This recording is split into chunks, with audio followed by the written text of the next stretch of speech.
Punishments have been carried out by empires and regimes throughout history. In the modern world, many countries have put a ban on punishments like execution and amputation, simply because they are seen as inhumane. But more than 2,000 years ago, in the Roman Empire, a simple hanging was one of the most merciful punishments you could get. The Roman Empire is still looked up to by many for its legacy, and it was definitely glorious. But like any empire, the Romans had people who did not always follow the laws, and like any empire, the Romans had to get their hands dirty at times to deliver justice. The Roman Empire's system of punishments was curated with respect to their legal framework, its social hierarchy, and its cultural values.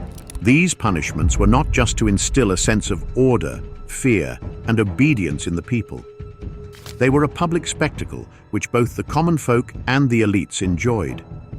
It was not uncommon that one day you were laughing at seeing someone being crucified, and a month later, you would be the one getting that horrendous punishment. The empire had a thing for making a show out of delivering justice, which was seen in the sort of punishments they had reserved for criminals. In today's video, we will take you through some of the most severe and disturbing punishments given during the Roman Empire. Crucifixion. Considered to be one of the most notorious forms of execution, crucifixion was heavily practiced under the Roman Empire.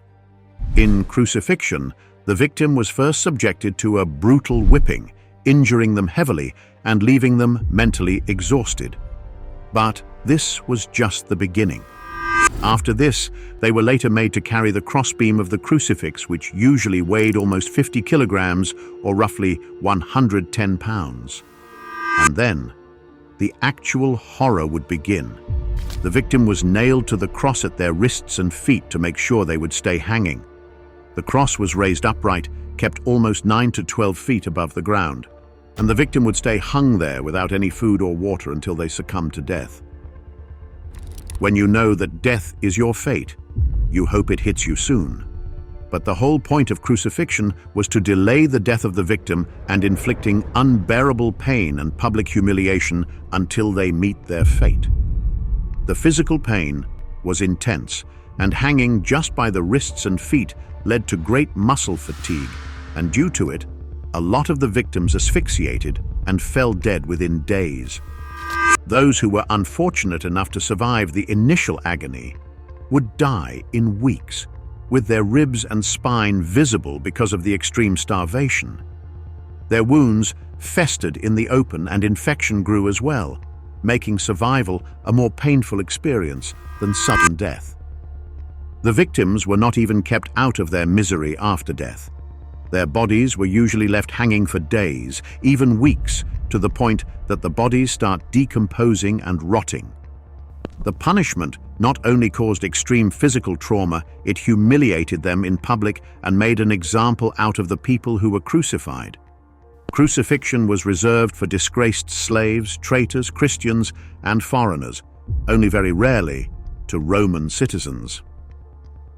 The most well-known incident of this punishment being used is for Jesus Christ, who was crucified by the Roman governor Pontius Pilate around 30 AD.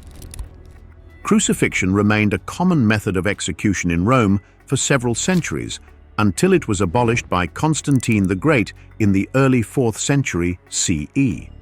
The next common form of punishment given in the Roman Empire was Damnatio Ad Bestias. This Latin phrase literally translates to condemnation to beasts. Awarded to people involved in murder, Damnatio Ad Bestias involved the condemned being thrown into an arena full of wild animals where they were mauled to death. What made this punishment notorious was the fact that the victims were left at the mercy of apex predators, and more disturbingly, the audience in the arena cheered as such brutality was carried out in front of their eyes. As the condemned were torn apart, their screams echoed through the amphitheater, creating a macabre atmosphere that thrilled spectators. This form of punishment served not only as a means of execution, but also as a brutal reminder of the consequences of defying Roman authority. One of the most infamous accounts involves Laureolus, a bandit who was condemned to be executed by wild animals. According to Roman poet Martial, Laureolus was made to play the role of Prometheus and was attacked by a bear while still alive. His gruesome death was celebrated by onlookers who relished the spectacle. Another notable victim was Satyrus, a Christian martyr who faced Damnatio Ad Bestias during the reign of the infamous Roman Emperor Nero. It is said that he was drenched in blood after being attacked by a leopard, with the crowd mockingly celebrating his baptism in blood, a chilling testament to how these executions were often infused with dark humor. Next, we have another dreaded form of punishment called the Sicilian Bull. This brutal torture method originated from Greece but was also used by the Romans. It was used to kill the enemies of the state in the most gruesome way possible, burning them alive. The Sicilian Bull, also known as the Brazen Bull, was a hollow bronze statue of a bull, with a side door through which the enemies were to be placed inside. Once the person was inside the bull, a fire was lit under the bull, heating it to extremely high temperature.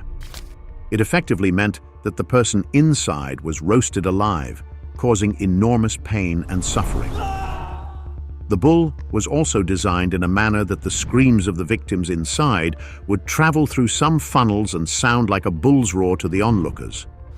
This made the whole experience of the punishment strangely delightful to the audience, who enjoyed seeing this brutality. But it also instilled fear in them regarding the consequences of their defiance against authority. The Brazen Bull symbolizes the extreme brutality of ancient Roman punishments, reflecting a society that found entertainment in such horrific displays of power and control. Its legacy serves as a grim reminder of humanity's capacity for cruelty throughout history. Damnatio ad gladiatorium. It was a form of punishment in ancient Rome where convicted individuals, often slaves, prisoners of war, murderers, or robbers, were forced to become gladiators and fight in the arena. This practice served multiple purposes, including entertainment, social control, and public spectacle. They were trained to fight with a sword, a trident, or a spear. It was confirmed death for all that participated at one round or the other. What it was famously used as, though, was a form of entertainment for all sects of Roman society. The brutality of Damnatio ad gladiatorium cannot be overstated. Gladiators faced not only the threat of death in combat, but also the harsh realities of their training and the conditions under which they fought. Many were subjected to severe physical conditioning and psychological manipulation designed to break their spirits and prepare them for the arena. The fights themselves were often brutal and bloody spectacles. Spartacus, arguably one of the most famous gladiators, was himself a slave and a victim to the punishment. He led a revolt against the empire that later would be known as the Third Servile War. Decimation. Decimation was used as a form of severe punishment for Roman military units that displayed cowardice, mutiny, insubordination, or lack of discipline. The word itself came from the Latin word decimatio, meaning removal of the 10th. When a Roman legion was found guilty of a serious offense, they were all subjected to it. The soldiers were divided into groups of 10.